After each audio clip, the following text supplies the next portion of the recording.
स्वागत है आप सभी का और एक न्यू एनिमे एक्सप्लेन वीडियो में। इस एनिमे का नाम है I got married to the girl I had most in class. Episode के स्टार्टिंग में हमें हमारा मेन कैरेक्टर दिखाया जाता है जिसका नाम है होजो साइतो। साइतो जब यहाँ पर अपने स्कूल में आता है तो वो यहाँ पर इस लड़की को देखता है, तभी वो लड़की उसे देखकर काफी सीरियस हो जाती है और उसके टाई को पकड़ के कहती है, तुम्हें पता है अगर तुमने क्लास में हमारे बारे में किसको भी बता दिया तो मैं तुम्हें मार डालूंगी। और साइतो यहाँ पर मन में कहता है, मुझे अपने उस क्लासमेट से शादी करनी पड़ी जिसे मैं बिल्कुल भी पसंद नहीं करता और वो मेरी सबसे बड़ी दुश्मन। दिन हमें 4 दिन पहले का सीन दिखाया जाता है। यहाँ पर ये लड़की जिसके नाम है सकुरा मोरी अकाने, ये साइतो के ऊपर चिल्ला रही होती है क्योंकि साइतो कल क्लास लॉग आधा अधूरा भरा हुआ था। और आगे कहती है, तुमने कल ब्लैक बोर्ड भी साफ नहीं किया था और अपनी एब्सेंस रिपोर्ट में ये चाइनीज डिमन वाली स्टोरी क्यों लिखे हुए हो। साइतो इस पर कहता है, खैर क्या फर्क पड़ता है, आखिर कौन इसे पढ़ता है। अकाने इस पर कहते है, मैं इसे पढ़ती हूँ। साइतो कहता है, क्या तुम्हारा कोई काम धंधा नहीं है जो तुम इसे पढ़ती हो। अकाने कहती है, नहीं मैं बहुत ज्यादा बिजी रहती हूँ। साइतो उससे कहता है, अगर तुम्हारे पास मुझे परेशान करने का समय है तो फिर तुम कोई किताब या फिर कुछ और क्यों नहीं पढ़ती। अकाने कहते, क्या कहा, मैं तुम्हें परेशान कर रही हूँ, मैं तो बस तुम्हारी वो घटिया रवैये को ठीक कर रही हूँ। तभी यहाँ पर अकाने की दोस्त आ जाती है जिसके नाम होती है इसिकुरा हिमारी। हिमारी अकाने को कहती है, साइतो को छोड़ भी दो नहीं तो वो रोने लगेगा। अकाने कहती है, वो हमेशा गलतियां करता रहता है, उसे हमारे क्लास या फिर किसी के लिए भी कोई भी रिस्पेक्ट नहीं है। तभी साइतो चिल्ला के कहता है, नहीं ऐसा बिल्कुल भी नहीं है। तभी हिमारी अकाने से कहती है, आखिर तुम साइतो के ऊपर हमेशा इतना गुस्सा क्यों करती रहती हो। अकाने इस पर कहती है, मैंने तो इस बारे में कभी सोचा ही नहीं। और आगे कहती है, सिर्फ उसके चेहरे को ही देखकर मेरा खून खौल उठता है, मुझे ऐसा लगता है मैं उसे अपने चप्पल के नीचे से कुचल दूं। साइतो इस पर कहता है, तो तुम्हारा मतलब है तुम मुझे पूरी तरीके से नफरत करते हो, है ना, तुम्हारा शुक्रिया।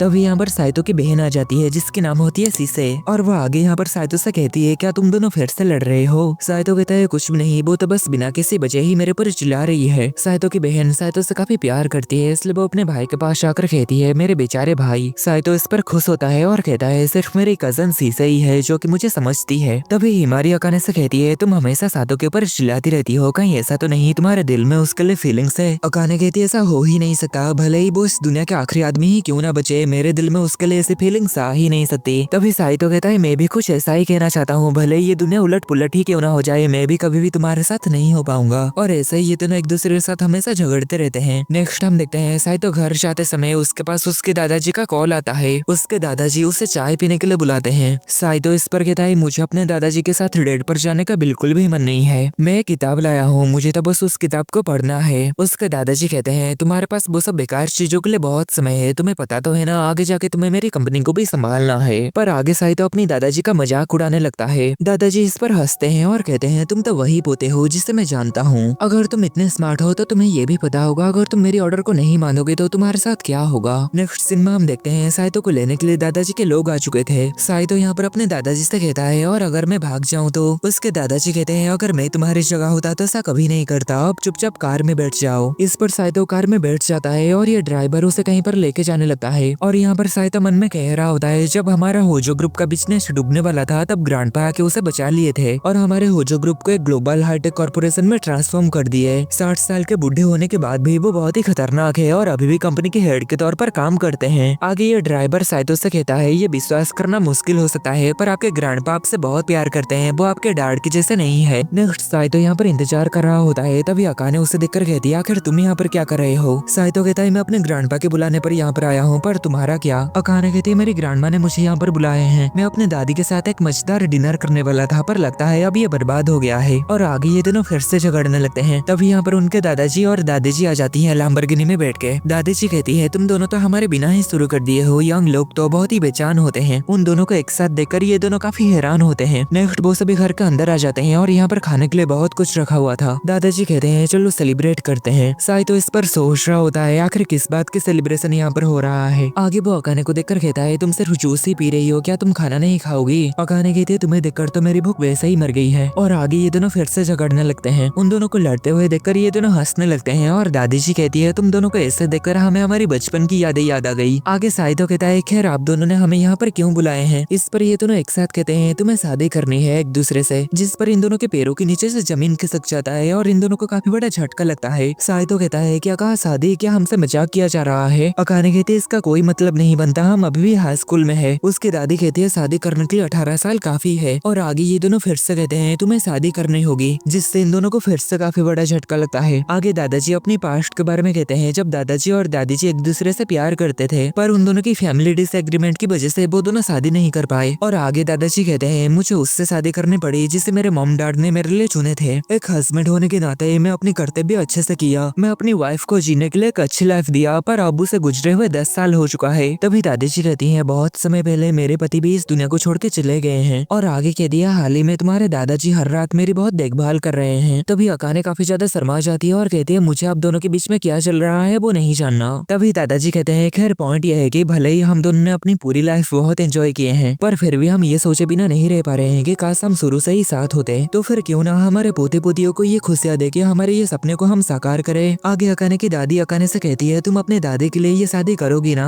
तभी अकाने कहती है, बिल्कुल नहीं। कि आपको ये नहीं लगता कि ये सेल्फिशनेस है? शादी का मतलब होता है सच्चा प्यार। आप ऐसे ही किसी को भी मेरे लिए नहीं चुन सकते। तभी साइतो कहता है, मैं भी इसे एक्सेप्ट नहीं कर सकता। हमारा शादी करने का कोई भी इरादा नहीं है और इसके अलावा लोगों की इजाजत के बिना उन्हें शादी करवाना गैर कानूनी है। इस पर ये दोनों हंसते हैं और उसके ग्रैंडपा कहते हैं, मुझे लगा ही था तुम ऐसा ही कुछ कहोगे। और आगे ताली मार के यहाँ पर एक कुत्ते को बुलाते हैं और वो साइतो से कहते हैं, अगर तुम मेरी बात को नहीं मानोगे तो मैं होजो ग्रुप को उस कुत्ते को सौंप दूंगा। उस कुत्ते को मैं सड़क के किनारे जाते हुए पाया। मुझे नहीं पता वो कंपनी को संभाल सकता है या नहीं। साइतो कहता है, क्या पागल हो चुके हैं? ये सिर्फ आमसा एक कुत्ता है। ग्रैंडपा कहते हैं, शायद इसका मतलब यह है कि होजो ग्रुप मेरे साथ ही खत्म हो जाएगा। आगे अकाने के ग्रैंडमा उसे अपने पास बुलाते हैं। दिन वो उसके कान में उसे कुछ कहते हैं जिससे वो काफी ज्यादा घबरा जाती है। आगे ग्रैंडपा कहते हैं, अपने फ्यूचर के बारे में अच्छे से सोच के मुझे बताओ, मैं तुम्हें 3 दिन दे रहा हूँ। दिन ग्रैंडपा और ग्रैंडमा यहाँ से चले जाते हैं। अकाने कहती है, अब तुम क्या करोगे? क्या तुम मुझसे शादी करने वाले हो? साइतो कहता है, तुम क्या करोगे? अकाने कहती है, मुझे नहीं पता। साइतो कहता है, आखिर तब तुम्हारे ग्रैंडमा ने तुम्हें क्या बताए? पर अकाने वो बात उसे नहीं बताती। नेक्स्ट हम देखते हैं, अकाने घर आके बेड के ऊपर लेटी हुई होती है और तब की बात को सोच रही होती है जब स्कूल में सभी का रिजल्ट आया हुआ था और उसमें वो सेकंड प्लेस में थी और साइतो फर्स्ट प्लेस में था। इस वजह से वो साइतो से जेलस होने लगी। दिन आगे यहाँ पर उसकी दोस्त हिमारी की कॉल आती है। अकाने उससे कहती है, क्या होगा अगर तुम्हारी फैमिली तुम्हें किसी ऐसे से शादी करने के लिए कहे जिसे तुम बिल्कुल भी पसंद नहीं करते हो? हिमारी कहते हैं, खैर कोई ऐसा है जिसे मैं पसंद करता हूँ, इसलिए मैं किसी और से शादी करना नहीं चाहूंगी। अकाने इस पर हैरान होती है और कहती है, क्या तुम्हें किसी के ऊपर क्रश है? मुझे तो ये नहीं पता था। हिमारी कहती है, मुझे नहीं पता था तुम्हें किसी के रिलेशनशिप के ऊपर इंटरेस्ट है। आगे अकाने कहती है, बताओ ना वो लड़का कौन है? क्या वो हमारे क्लास का है? हिमारी कहती है, मैं अभी तुम्हें ये नहीं बता सकती। और तुम्हारा क्या हाल है? क्या तुम्हारे पास कोई नहीं है? अकाने कहती है, मेरे पास कोई ऐसा है जिसे मैं मारना चाहता हूँ। अगर वो मर जाए तो सब कुछ हल हो जाएगा। काश कोई मीटोरेट आके उसके सर के ऊपर गिर जाए। हिमारी कहती है, अगर तुम्हारे लिए कोई भी नहीं है तो तुम शादी क्यों नहीं कर लेती? इससे तुम दोनों का रहने खाने पीने का खर्चा बहुत कम हो जाएगा। अकाने कहते हैं, क्या ये सच में शादी करने का कोई अच्छा रीजन है? और इसके अलावा क्या तुम्हें पता है? हिमारी कहते हैं, क्या पता है? वो चीज जो एक लड़का और लड़की साथ में करते हैं। हिमारी कहते हैं, क्या कहा? मुझे सुनाई नहीं दिया। अकाने कहते हैं, मैं सेक्स के बारे में कह रहा हूँ। हिमारी कहते हैं, हाँ ये तो जरूरी है, कम से कम 100 बच्चे तो होना ही चाहिए या फिर 20 जुड़वे बच्चे भी चलेंगे। अकाने इस पर काफी ज्यादा शर्मा जाती है और कहती है, मैं इसके लिए नहीं बना हूँ। नेक्स्ट साइतो यहाँ पर सोच रहा होता है, इतने लोगों में से सिर्फ अकाने ही क्यों? स्कूल में उससे निपटना काफी मुश्किल है। अगर वो घर में भी मुझसे झगड़ा करने लगी तो मैं उसे नहीं संभाल पाऊंगा। तभी उसकी कजन कहती है, आखिर तुम्हारे मन में क्या चल रहा है? साइतो कहता है, दादाजी अपने लंबे लंबे ऑर्डर से मुझे एक सिर दर्द दे दिए हैं। अगर मैं होसो ग्रुप को इनहेरिट करना चाहूँ तो मेरी जिंदगी की आखिरी डिसीजन को दादाजी लेंगे। अगर मैं मना कर दूं तो कोई आवारा कुत्ता मेरी कंपनी ले लेगा। सीसे कहते हैं, तुम क्या चाहते हो, आजाद जिंदगी या फिर कंपनी को इनहेरिट करना? साइतो कहता है, अगर हो पाए तो मुझे ये दोनों चाहिए। सीसे कहते हैं, सब कुछ नहीं पाया जा सकता। कोई भी लिविंग क्रिएचर पूरी तरीके से फ्री नहीं है। हर कोई नेचुरल इंस्टिंक्ट से बंधा हुआ है। पूरी दुनिया रूल्स से भरी है। इसका सबसे बड़ा सोल्यूशन उनसे भागना नहीं है बल्कि उन्हें अपने फायदे के लिए यूज करना। साइतो कहता है, तो क्या मुझे कंपनी चुनना चाहिए? सीसे कहती है, ऐसा ना करना भी ठीक है। अगर तुम फेल हो जाते हो और कूड़ा फेंकने का काम करते हो तो मैं भी तुम्हारे साथ कूड़ा फेंकने का काम ही करूंगी। और आगे कहते हैं, मैं समझ सकती हूँ तुम्हें अपने सपनों को सच करने के लिए पापा की कंपनी की जरूरत होगी, इसलिए मैं तुम्हारे रास्ते कभी नहीं आऊंगी। भले ही तुम्हारा जिंदगी मुश्किलों से भरा हो पर मैं हमेशा तुम्हारे साथ रहूंगी, ये मेरा तुमसे वादा है। साइतो इस पर उसे थैंक यू कहता है। नेक्स्ट अगले दिन साइतो स्कूल आता है। दिन वो अकाने के पास जब जाता है तो अकाने उससे मुंह मोड़ लेती है। सीसे भी ये सब नोटिस कर रही होती है। नेक्स्ट हमें तीसरे दिन का सीन दिखाया जाता है। दादाजी कहते हैं, अगर तुम दोनों ने मन बना लिए हो तो बताओ तुम दोनों कौन सा रास्ता चुनोगे? जिस पर ये दोनों ही कहते हैं, मैं शादी करने के लिए तैयार हूँ। इस पर आगे ये दोनों हैरान हो जाते हैं। अकाने कहती है, हमारे पास और कोई रास्ता भी नहीं है, मुझे तुम्हारे साथ शादी करना ही पड़ेगा। पर ऐसा बिल्कुल भी नहीं है कि मैं तुमसे प्यार करता हूँ। इस पर ये दोनों काफी खुश होते हैं और उन दोनों को कॉन्ग्रेचुलेट करते हैं। साइतो कहता है, तो ठीक है, कॉलेज से ग्रेजुएट हो जाने के बाद हम शादी के बारे में प्लान करेंगे। तभी उसके दादाजी कहते हैं, ये सब क्या कह रहे हो, तुम्हें ये सब अभी करनी है, हमने पहले ही एक नया घर तैयार कर लिया है। नेक्स्ट हम देखते हैं दादाजी उन दोनों को उनके नए घर में ले आते हैं। ये देखकर ये दोनों काफी हैरान होते हैं और साइतो कहता है, कम से कम अभी के लिए मुझे अपने घर तो जाने दो, मेरे पास तो बस मेरा स्कूल बैग ही है। दादाजी कहते हैं, हमने तुम्हारा सारा सामान पहले ही यहाँ पर ला चुके हैं। दादाजी कहती है, और हमने तुम्हारा मैरिज सर्टिफिकेट को भी तैयार कर कर दिए हैं। दिन वो दोनों इन्हें यहाँ पर अकेला छोड़ के चले जाते हैं और अकाने यहाँ पर रोने लगती है कि प्लीज मुझे यहाँ पर अकेला छोड़ के मत जाओ। साइतो कहता है मुझे लगता है हमारे पास और कोई भी रास्ता नहीं है। नेक्स्ट वो दोनों अंदर आने के बाद साइतो घर को अंदर से लॉक कर देता है। अकाने इस पर कहती है आखिर तुम दरवाजा लॉक क्यों कर रहे हो, क्या तुम मुझे यहाँ पर बंदी बना के रखने वाले हो। साइतो कहता है ज्यादा घबराने की कोई जरूरत नहीं, अगर तुम्हें बाहर जाना है तो अंदर से लॉक को खोल के बाहर चली जाओ। अकाने कहती है अगर ऐसा है तो मैं ट्राई करके देखती हूँ। ऐसा कहकर वो दरवाजा खोल के बाहर जाती है। नेक्स्ट इन दोनों को इनका सामान मिल जाता है। इतनी खूबसूरत घर को देखकर अकाने यहाँ पर काफी खुश हो रही होती है। साइतो उसकी मजाक उड़ाते हुए कहता है देखो अब कौन एक्साइटेड हो रहा है, और ये दोनों फिर से झगड़ने लगते हैं। नेक्स्ट बाथरूम को देखकर अकाने काफी हैरान हो रही होती है। नेक्स्ट साइतो इस रूम में आकर कहता है ये एक प्राइवेट रूम है, यही स्टडी रूम ही सिर्फ एक है जहाँ पर मुझे थोड़ी सी शांति मिलेगी। आगे अकाने चिल्ला के उसे बुलाती है और कहती है देखो यहाँ पर सिर्फ एक ही बेड है। साइतो इस पर अपने ग्रैंडपा को फोन करके पूछता है। इस पर उसके ग्रैंडपा कहते हैं तुम दोनों अब शादीशुदे हो तो तुम्हारे पास एक ही बेड होगा ना।